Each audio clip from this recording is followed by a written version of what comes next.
전필제 김종직의 지리산 기행. 조선 중엽에 활동한 전필제 김종직은 고려 충신 정몽주와 길제의 학통을 계승하여 김갱필, 조광조로 이어지는 조선시대 살림의 중추적 역할을 한 성리학자입니다. 정의를 숭상하고 시비를 분명히 밝히려는 의리를 중요하게 여겼으며 목민관으로 일할 때는 백성의 고충을 헤아려 여러 세금 부담을 줄여줬습니다. 김종직은 함양군수로 재직할 때인 1472년 8월 14일부터 18일까지 4박 5일 일정으로 지리산을 올라갔는데, 이는 문헌에 기록된 최초의 지리산 탐방입니다. 이후 남원부사 유몽인, 함양선비 박여량 등이 천왕봉에 오르내린 후에 산행기를 남겼습니다. 하여 김종직이 올랐던 탐방로는 최초의 지리산 등산길로 여겨지고 있습니다. 다음은 그 기행문입니다. 14일 덕봉사의 해공 스님이 길을 안내하고 한백원도 따라 나섰다. 엄천을 지나 화암에서 쉬었다. 법종 스님이 왔는데 길을 잘 알므로 역시 안내하게 했다. 지장사에 도착했다. 길이 갈라지는 곳에 이르러 말에서 내려 집신을 신고 지팡이를 짚고 걸어서 올라갔다. 우거진 골짜기가 깊숙하여 벌써 아름다운 경치를 다 본 듯 싶다. 선녀람을 찾았다. 암자는 가파른 절벽을 등지어 있고 절벽 아래에는 맑은 샘 2개가 있다. 담장 밖에는 바위 홈으로 물이 흘러 떨어지는데 밑에 있는 오목하게 파인 바위가 그 물을 받아 맑게 개었다. 바위 틈에는 며치쯤 자란 용수초가 나 있고 그 바로 옆에 돌계단이 있으며 등나무 동굴 한 가닥을 나무에 메어 놓아 그걸 붙잡고 묘정암과 지장암을 오르내린다. 옛날 이곳에 어떤 승려가 살았는데 참선하면서 우람분을 만든 후 구름 위로 올라갔다고 한다. 우람분은 하한고 끝날인 음력 7월 보름날에 여러 음식을 만들어 아기에게 시주하고 조상이 받는 고통을 구제하는 불사를 이루는 말이다. 지금은 돌 위에 오이와 무가 심어졌고 곡식을 두어 대 지을 만한 절구통이 있을 뿐이다. 선녀람에는 승려가 살고 있지 않다. 이 암자 역시 가파른 절벽을 등지고 동북쪽에는 천여자가 넘는 복류암이란 바위가 5가닥으로 갈라져 우뚝 솟았다. 법종 스님이 말하길 옛날 어떤 부인이 이 바위 사이에 돌을 쌓고 그곳에서 돌을 닦아 하늘로 올라갔기에 복류암이라고 부른다고 했는데 그때 쌓은 돌이 아직까지 남아있다. 바위 중턱에는 잣나무가 있으며 사다리를 놓고 그 잣나무를 부여잡고 바위를 돌아 등과 배의 살이 벗겨지도록 기어올라야만 꼭대기에 오를 수 있다고 한다. 그런데 아전옥곤과 용사는 벌써 올라가 발을 구르며 나에게 손짓하고 있다.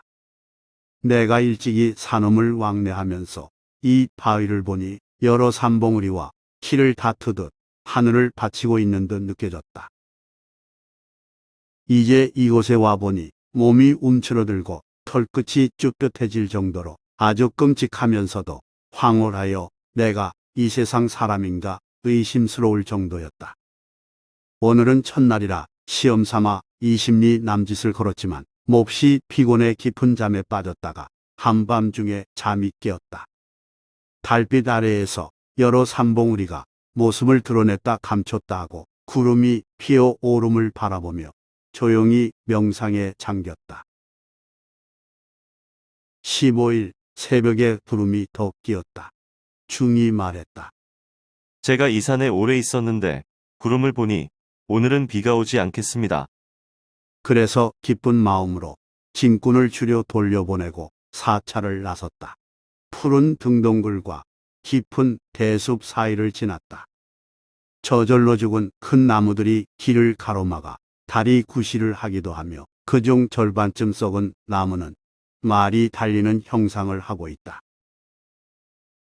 머리를 숙이고 그 아래로 나와 언덕 하나를 넘었다. 이런 고개를 서너 개 넘으니 조용하고 아늑한 골짜기가 나타났다. 수목이 햇빛을 가리고 달의 덩굴이 이리저리 얽혔다. 골짜기의 물이 돌을 만나면 굽이치면서 소리를 낸다. 그 서쪽은 지세가 점점 낮아져 20리를 가면 의탐천이다. 만약 닭개, 소를 이끌고 들어와 나무를 베고 개간해서 조, 기장, 산, 콩 등을 심고 산다면 무릉도원도 이보다 나을 것이 없을 듯 싶다. 정오가 지나서야 영랑점에 올랐다. 함양에서 바라보면 이 산봉우리가 가장 험준하게 보이는데 여기 와서 보니 다시 천왕봉이 우러러 보였다. 영랑은 신라 화랑의 우두머리인데 낭도 3,000명을 이끌고 산수를 구경 다니다가 이 봉우리에 올랐다 해서 영랑점이라 부른다고 한다. 옆에 있는 소년대는 푸른 봉우리가 만 길이나 되는데 소년이란 영랑의 낭도를 가리킨 말이 아닐까 싶다. 돌모서리를 잡고 밑을 내려다보니 굴러떨어질 것 같아 일행에게 가까이 오지 못하도록 했다. 때마침 구름과 안개가 약간 걷히고 해가 밝게 비쳤다. 그러자 잘 보이지 않던 산의 동서 계곡이 활짝 열렸다. 자세히 보니 잡목은 하나도 없고 모두 삼나무, 회나무, 소나무이고 그중 말라주고 뼈만 앙상하게 남은 나무들이 3분의 1은 되었다. 거기다가 이따금 단풍나무가 섞여 한 폭의 그림인 양 아름다웠다. 고개에 있는 나무는 하나같이 바람과 안개에 시달려 가지와 몸뚱이가 왼쪽으로 쏠려 굽었으며 앙상한 머리카락처럼 바람에 나부꼈다. 잣나무가 아주 많아서 이 고장 사람들이 가을이면 잣을 따다가 곡물로 충당한다고 하는데 올해는 한 나무도 열리지 않았으니 정해진 양을 다 거두면 우리 백성은 어떻게 될 것인가. 이 문제는 수령인 내가 직접 봤으니 다행이다. 해의령을 지났다. 길 옆에 바다바위란 뜻의 소남이 있다. 바닷물이 땅을 덮었던 먼 옛날에 이 바위에 배를 대었고 또 개가 지나갔기에 해의령과 소남이라고 부른다는 법정의 설명이다. 그에 대해 나는 웃으며 이렇게 말했다. 그대의 말대로라면 그 당시 사람들은 모두 하늘을 붙잡고 살았단 말인가. 일행이 모여 남쪽 중봉에 올랐다. 우뚝 솟은 다른 봉우리는 돌인데 유독 중봉만 흙에 덮여 말끔해 말을 타고 달릴 수 있을 듯 보였다. 걸어서 조금 내려와 말을 쉬게 했다. 바위에 마실 수 있는 깨끗한 샘물이 있는데 가뭄 때 사람이 이 바위에 올라 발을 구르면서 돌면 비가 내린다고 한다. 나도 지난해와 올여름에 사람을 보내 시험했더니 효과 있었다. 저녁 무렵 천왕봉에 올랐다. 하지만 구름과 안개로 인해 산천이 어두컴컴해져 중봉조차 보이지 않았다. 이를 안타깝게 여긴 해공과 법정 스님이 먼저 성모 사당에 들어가 자그마한 부처에게 날씨를 맑게 해달라고 빌었다. 나도 세수한 후 의관을 갖추고 돌길을 더듬어 들어가 술과 과일을 차려놓고 빌었다. 저는 일찍이 이 산을 유람할 뜻을 두었으나 공무에 얽매여 소원을 이루지 못했습니다. 올해 가을을 맞아 남쪽 지방 농사를 살피다가 높은 봉우리를 우러러보게 되어 친구들과 구름을 타고 이 사당에까지 왔습니다. 그러할진대 구름이 김서리듯 깔려 시야가 답답하니 좋은 날을 헛되이 보낼까 걱정입니다. 엎드려 비옥건대 성모께서는 이 술을 받으시고 너그러운 마음으로 신통력을 발휘하시오. 오늘 밤은 하늘이 활짝 개어 달빛이 그림처럼 막도록 해주시고 내일 아침에는 1만 리를 바라볼 수 있도록 탁 트이게 하소서. 그리하여 산과 바다를 갈라놓아 저희가 장관을 보게 된다면 어찌 그 은혜를 잊겠습니까? 제사를 마치고 모두 사당 앞에 앉아서 술 몇 잔씩을 든 다음 일어났다. 성모 사당은 삼간집인데 엄천리에 사는 사람이 고쳐 지었다. 판잣집이어서 못을 단단히 박아 그렇지 바람에 날려갈 것 같았다. 중 둘이서 그 벽에다 그림을 그리고 있었다. 성모상은 돌로 되었는데 얼굴이 예쁘고 머리를 쪽지었는데 특이하게 분단장을 하고 있었다.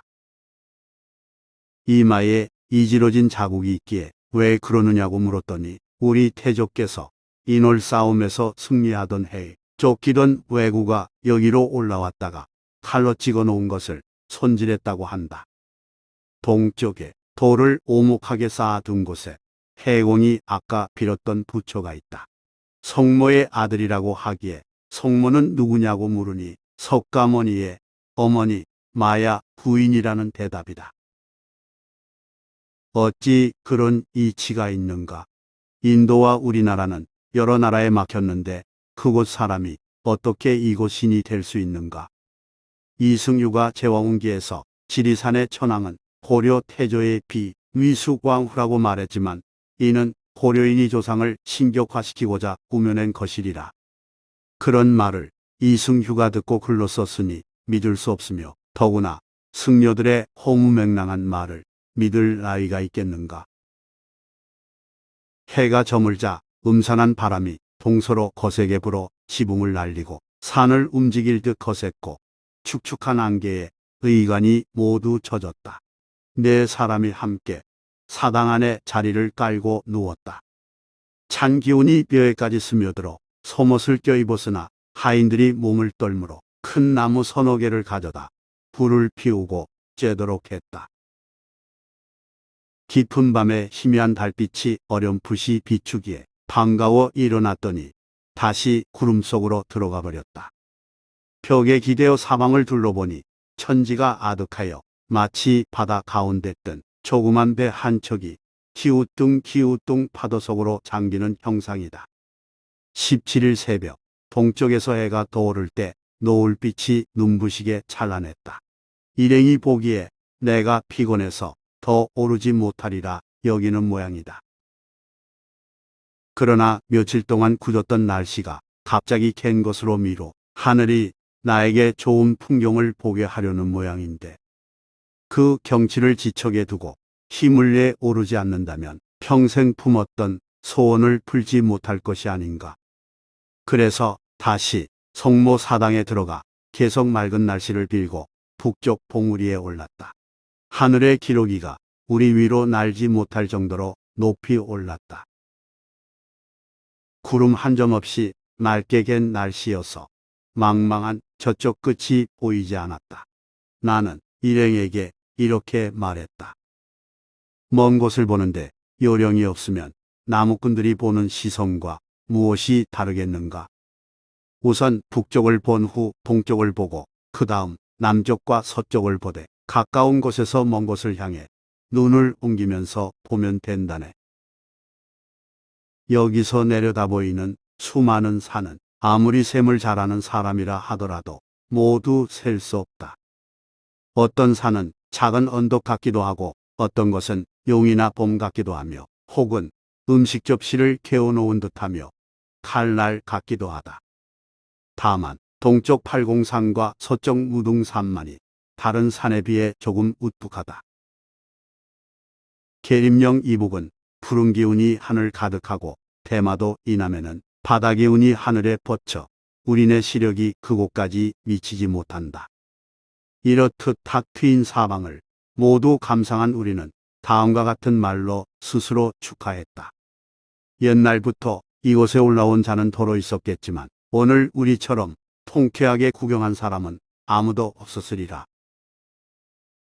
한편 김종직 일행이 탐방한 구간은 지리산 전체 등산길의 제1호인데 2007년 노장대골, 하봉, 천왕봉 구간을 특별보호구로 지정한 후 비지정 등산로로 묶여 있다가 주민청원에 의해 2021년 개방됐습니다. 그 길을 그대로 따라서 걸을 경우 김종직 선생의 순결을 느낄 수 있을 듯 싶습니다.